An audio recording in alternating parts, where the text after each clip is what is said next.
অনুব্রতহীন বীরভূমে আবারও গোষ্ঠী কোন্দলের খবর সামনে আসছে। নানুরে ফের গোষ্ঠী বনাম কেষ্ট গোষ্ঠী বনাম কাজল গোষ্ঠী সংঘর্ষ, দুপক্ষের সংঘর্ষ। এখনো যে খবর পাওয়া যাচ্ছে, হামলায় অভিযুক্ত কাজল গোষ্ঠী। বেশ কয়েকটি বাড়ি ভাঙচুর করা হয়েছে, 30 জন আহত হয়েছে। ঠিক কি ঘটেছে এই মুহূর্তের পরিস্থিতি আমরা বিস্তারিতভাবে জানবো। প্রসেনজিৎ মালাকা টেলিফোন লাইনে রয়েছেন আমাদের প্রতিনিধি। প্রসেনজিৎ, দেখো, সম্প্রতি কয়েকদিন আগেই নানুরের কিন্তু এই একই অভিযোগ অন্য গ্রামে উঠেছিল, আর এবার কিন্তু বাইতারা গ্রামে সেখানে অভিযোগ উঠছে যে কাজল গোষ্ঠী, কেষ্ট গোষ্ঠীর যেসব লোকজন ছিলেন তাদের উপর হামলা করেছে। প্রায় 15টি বাড়ি ভাঙচুর করা হয়েছে, পাশাপাশি প্রায় 30 জনকে মারধর করা হয়েছে। তার মধ্যে 2-1 জনের হাত ভেঙেছে এবং অনেকে বেশ কয়েকজন ভালোভাবে আহত হয়েছেন। এবং গোটা ঘটনা তুমি বুঝতেই পারছো, তৃণমূলের গোষ্ঠীদ্বন্দ্ব কার্যত সামনে এসছে। এবং এর সবকিছুর পেছনে তুমি যদি একটু দেখো, তাহলে সম্প্রতি কয়েকদিন আগে কোর কমিটি থেকে কাজল শেখকে বাদ দেওয়ার পরই অনুব্রত গোষ্ঠীর মধ্যে কিন্তু একটা নতুন ভাবে প্রচার করা, নতুন ভাবে এগিয়ে আসার একটা প্রবণতা দেখা গেছে বীরভূম জেলার রাজনীতিতে। আর তারপরেই কিন্তু একের পর এক ঘটনা ঘটছে। এবং আজকে অনুব্রত গোষ্ঠীর ওই নানুর এলাকার যে তৃণমূল নেতা রয়েছেন কেরিম খান, একসময় অনুব্রত মণ্ডল ঘনিষ্ঠ, তিনি যেটা অভিযোগ করছেন যে তাদের লোকজনরা আজকে যখন অনুব্রত মণ্ডলের বোলপুরে মহাযজ্ঞের আয়োজন করা হয়েছিল তার মঙ্গল কামনায়, সেই মহাযজ্ঞে যাওয়ার কারণে সেখান থেকে ফেরার পরেই অপর গোষ্ঠী অর্থাৎ কাজল গোষ্ঠীর লোকজনরা তাদের উপর হামলা করেছে, মারধর করেছে। যদিও কাজল শেখ গোষ্ঠীর সাথে আমরা কথা বলার চেষ্টা করেছিলাম, তারা কিন্তু স্পষ্ট জানাচ্ছেন বা তারা সম্পূর্ণ অভিযোগকে একেবারে অস্বীকার করছেন।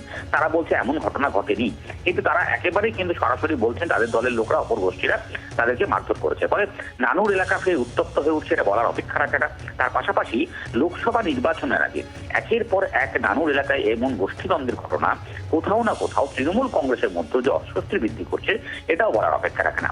এবং এই অস্বস্তির মাঝেই বিরোধীরাও যে এই বিষয়গুলিকে নিয়ে কটাক্ষ করতে শুরু করেছেন, সেটাও বলার অপেক্ষা রাখে না।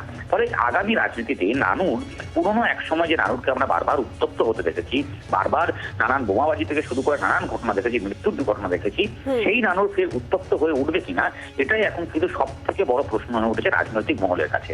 এবং এই একের পর এক ঘটনা কোথাও না কোথাও প্রশাসনিকভাবে আটকানো যে সম্ভব হচ্ছে না, সেটাও কিন্তু প্রশ্ন তুলছে। তবে এই মুহূর্তে ঘটনাস্থলে ইতিমধ্যেই পুলিশ পৌঁছাচ্ছে, আমরা জানতে পারছি। তবে পুলিশ পৌঁছে পরিস্থিতি কতটা নিয়ন্ত্রণে আনতে পারবে এবং যারা আহত হয়েছেন তাদেরকে ইতিমধ্যেই কিন্তু হাসপাতালে নিয়ে যাওয়ার পরিকল্পনা করা হচ্ছে বা নিয়ে যাওয়ার চেষ্টা করা হচ্ছে, কিন্তু এখনো অব্দি তারা হাসপাতালে পৌঁছায়নি। কারণ একে অপরের বিরুদ্ধে কিন্তু এই মুহূর্তে অভিযোগ তোলা হচ্ছে এবং বারবার ঘটনা, আগে একবার ঘটেছে, আবারও একবার ঘটনা। এই ঘটনা দলেরও অস্বস্তি কিছুটা বাড়ছে বলাই যায়। নজর রাখো পরিস্থিতির দিকে প্রসেনজিৎ, আপাতত ধন্যবাদ। আজকে আমাদের জেলা সভাপতি অনুব্রত মণ্ডলের মহাযজ্ঞ ছিল। সেই যজ্ঞ অনুষ্ঠানে বাইতারা থেকে বেশ কিছু আমাদের সমর্থক এসেছিল।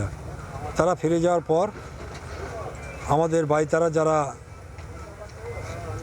অন্য দলের লোক ছিল তারা তাদের মারধর করে এবং দুটো মেয়ের হাত ভেঙে দেয় এবং ওদের মাঠে মাঠে খেদা করে আমাদের লোকদের। তারা মাঠের মধ্যেই এখন আশ্রয় নিয়েছে। আমরা প্রশাসনকে বলেছি, প্রশাসন দেখছে।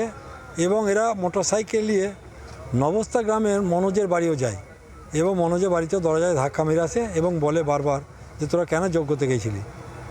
তা যাই হোক, আমরা একই দল করি, আমাদের দল তো একটাই। এবারে কেউ এলো না এলো সেটা তো আর যোগ্য থেকেও দেখে নাই। তাই আমরা প্রশাসনের দ্বারস্থ হয়েছি, আমরা প্রশাসনকে বলেছি, দেখা যাক প্রশাসন কি ব্যবস্থা নেয়। বাংলার আওয়াজ, বাঙালির আবেগ, জি 24 ঘন্টা।